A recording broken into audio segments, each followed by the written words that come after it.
There we go.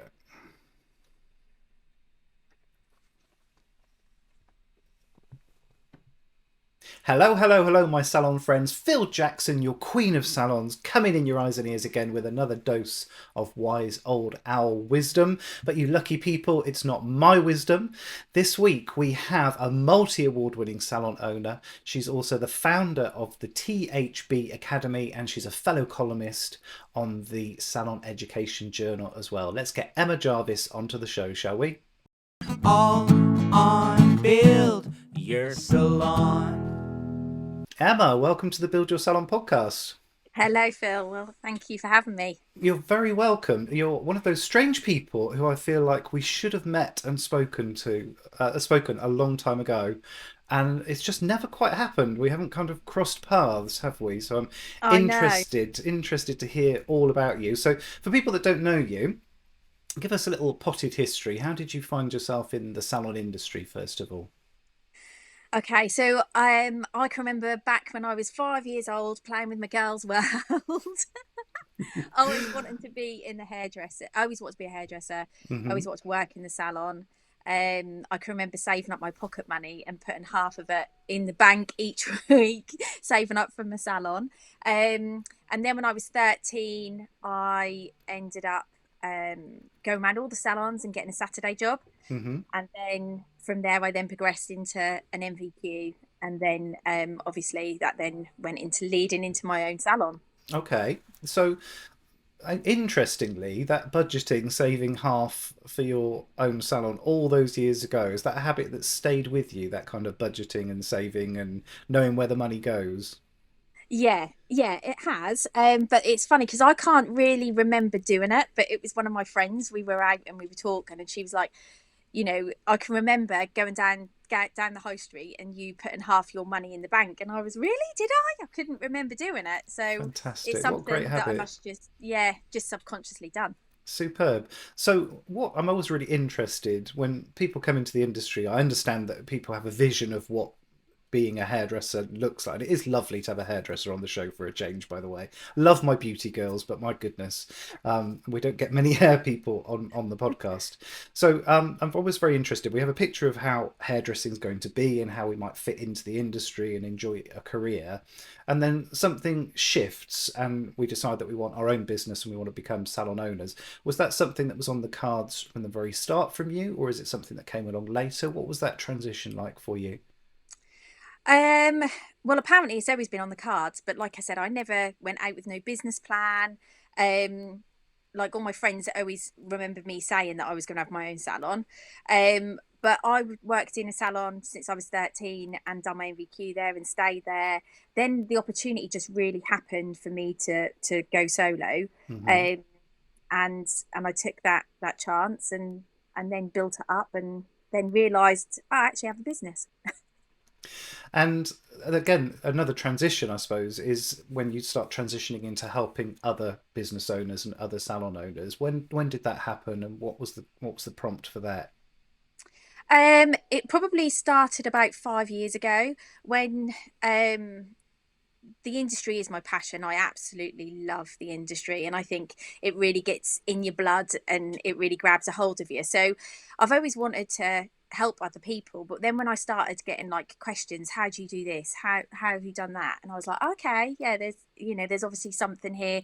And I think when you're in your own business and you're immersed in it, you don't realize what practices you put in place, that other people don't. You just feel that it's like the norm. Hmm. So getting asked questions and things, and then it was like, okay, now I can reach out. And I think obviously I've took apprentices on and helped that route, but then going with helping and mentoring salon owners as well. So Okay. So I'm always very interested when I'm talking to people who have got a bit more of an overview of the industry rather than just seeing the inside of their business. So what is the state of the industry? How are we doing at the moment, do you think? um this is a massive question and a massive talking point that's been happening over the last few months, really. Well, probably since COVID. Um, I do feel that the way the industry has gone, it's now more self-employed freelance than employed.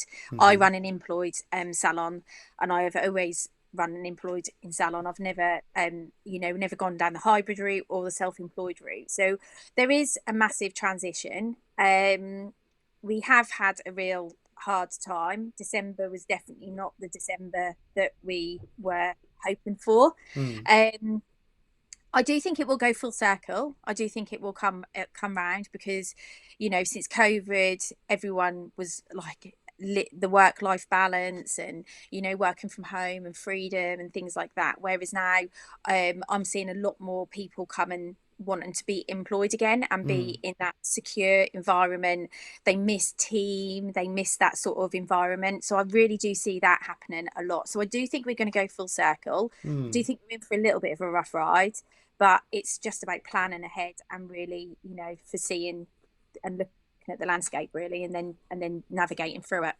So, as employers, then, if we're trying to attract people into the industry that have previously been tempted by the flexibility and freedom of self-employment, how do we bring a little bit of that flexibility and freedom into an employed situation? So I run. I'm quite flexible with my guys. They work a 4 day week if they want to work a 4 day week. Cover their hours over that, so they have like long weekends off. They Hmm. work every other weekend. A lot of my team have children, so it's being flexible and it's seeing what works for you, what works for them, and what works for the business. When you really drill down in business and you understand the numbers, you can make educated guesses, not emotional guesses or Mm. emotional decisions. You can really, see what works and what doesn't. And it is about what's in it for them, that's their career. So yeah, so you do have to be a little bit more flexible now with them, definitely. Mm. Okay. And as far as that rough time that you said that we've got ahead, what's the trigger for that? What's the cause of that, and how are we going to navigate those rough waters? Obviously with the living crisis, with the wages going up, that is where you're going to see probably people now dragging out their appointments a little bit more. So it's just about adding value to the client. Clients are going to be a little bit more careful where they spend their money. Mm. So it's, adding value and making sure that they have the full experience. And that's where I feel that like salons really have the added advantage of that, because Mm. you can offer that little bit more experience without costing a lot for the business. Give me a couple of examples when you say about enhancing the experience. What does that look like?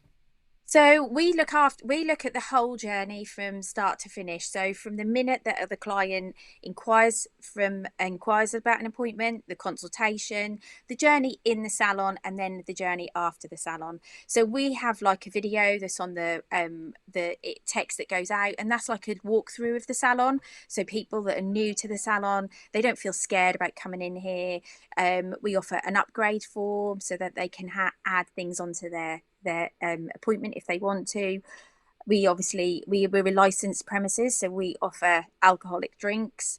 And then afterwards, we really keep in touch with them and make sure that they're like, making sure that they're looking after their hair and any things that they might need. Okay, and how does that keeping in touch after the appointment work? So we do WhatsApp.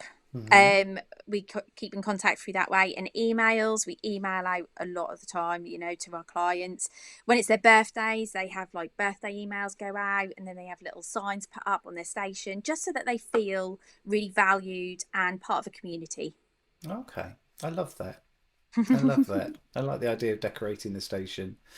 Um, so you've got obviously your salon business, which is very successful. We've mentioned the fact that you're multi-award winning salon. And now you've also got your mentorship or coaching that you're doing alongside that as well. And you're also a writer for the education journal. How do you decide where your attention and your energy goes? How do you decide what to work on next? So obviously the salon now has been going for 25 years. So all the systems and operations that needed to be in place really for that are. I've now reduced my time within the salon on the salon floor so that I Hmm. can work on my business, not in my business all the time. And it's just planning. It's really planning, and guiding the way through. So yeah, so I allocate my time in between both the businesses. Okay. And what does that planning process look like then? Let's get down to the nitty-gritty planning, because I love planning, but I the danger with me is I can turn planning into procrastination. Mm. So I can spend so much time planning, actually the doing bit gets smaller and smaller and smaller, until I'm not actually achieving very much. And the worst was when I was at university, because then I would plan, for example, a revision plan for my exams, and then I'd go out and get drunk and then oversleep the next morning, and then I'd spend the rest of the next day rewriting the plan, and then this would happen again and again and again. So what does your planning process look like? Where do you start? So I start at the beginning of the year. We have a big company day within the salon, but then I plan myself Hmm. what I want to happen for the year for the salon, what education they need. So we have a real detailed. We have a whole day on it together. We do vision boards, goal setting, and really it's where you want to be at the end, and then we work backwards of how we're going to achieve that. Hmm. And that's exactly what I do within the academy as well. And obviously, I've got the salon planner. Hmm. This comes from looking through every system that you have to track things. Um, you have to go through so many different reports to be able to pull out a key figure. If so, Hmm.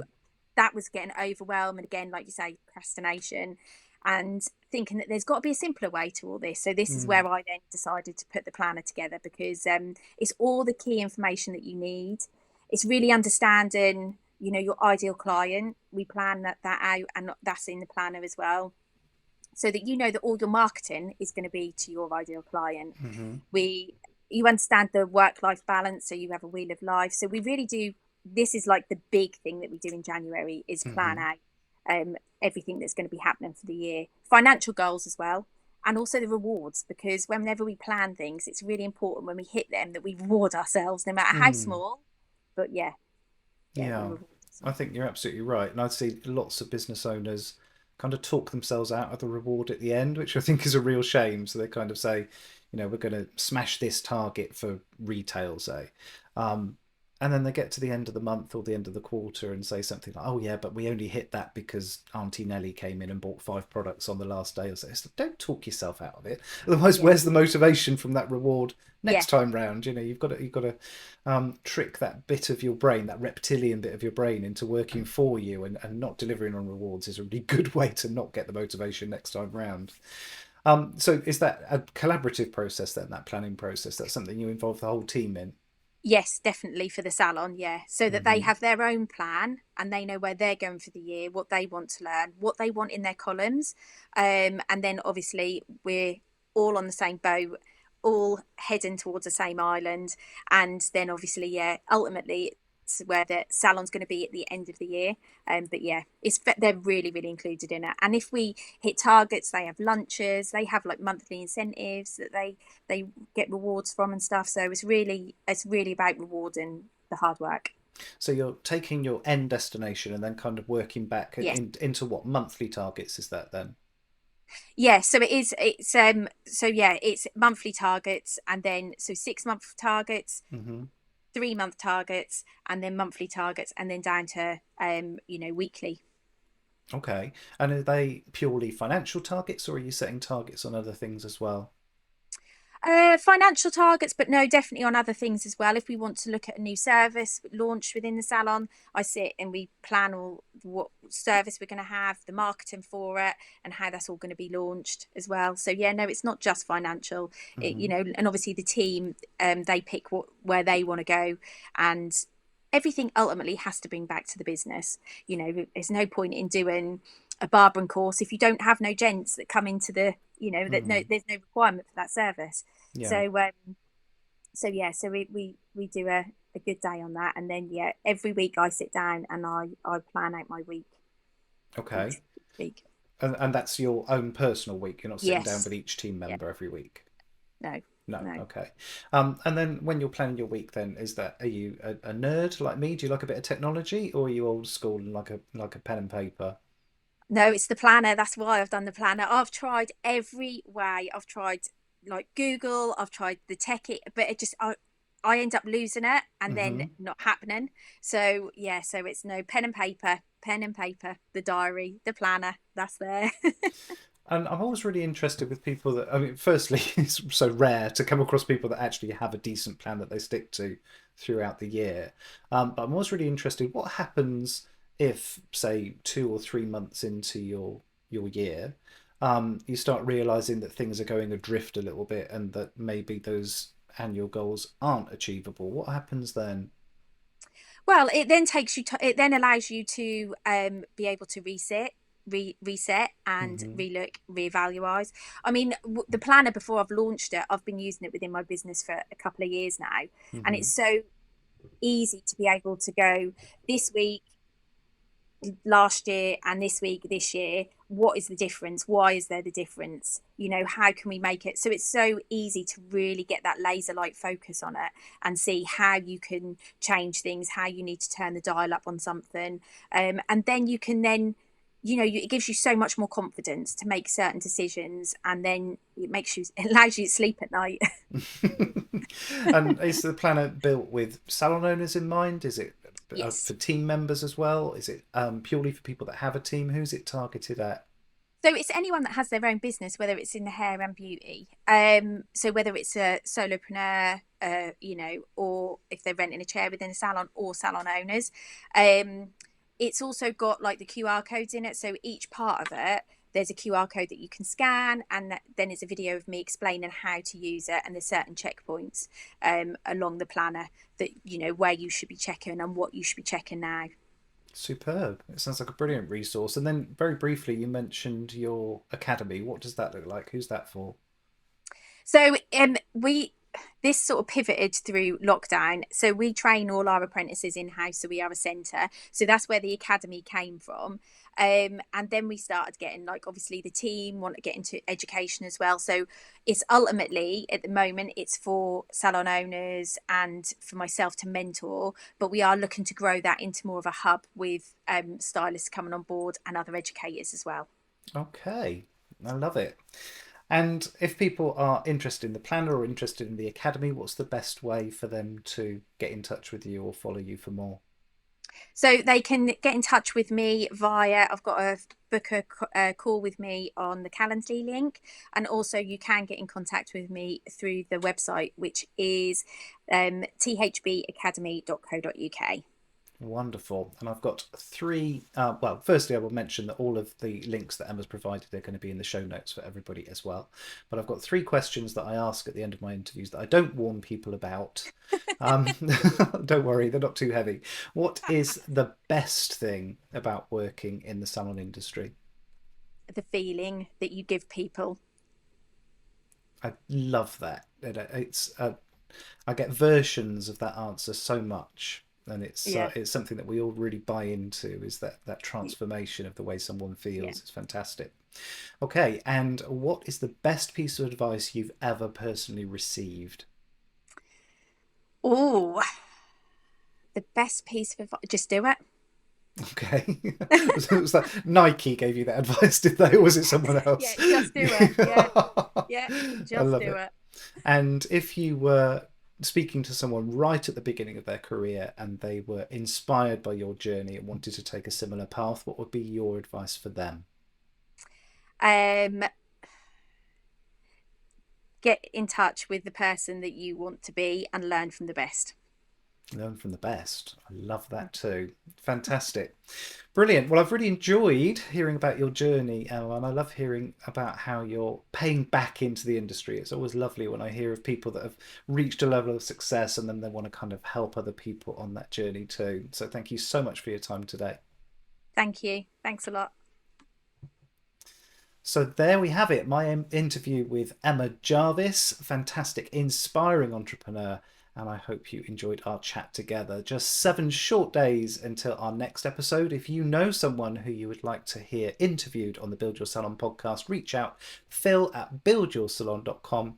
And until the next time, take care.